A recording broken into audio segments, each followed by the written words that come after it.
Baahubali the conclusion గురించి సినీ బజార్లలో చర్చలు ఏ విధంగా ఉన్నాయి? బాహుబలి 1 బాహుబలి 2 అధిగమిస్తుందా? బాహుబలి 1 లో లేనిది 2 లో ఏముంది? 1 కు కొనసాగింపుగా 2 కదా.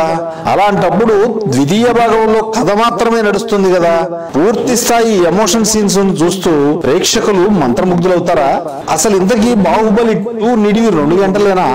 2 గంటల్లో శివగామి దేవసేనల నడుమ ఓ అర్ధ గంట పాటు నడిచే సన్నివేశాలు జనాల్ని మంత్రముగ్ధుల్ని చేస్తాయా? బాహుబలి 2 ఒక్క డ్యూయట్ సాంగ్ తో జనాన్ని ఆకట్టుకుంటుందా? పెద్ద తెరపై దర్శక దిగ్గజం జక్కన్న మరేదన్నా ప్రయోగం చేసి చూపించాడా? అసలు ఇంతకీ కట్టప్ప బాహుబలిని చంపాడా లేదా? బాహుబలి పాత్ర బతికే ఉందా?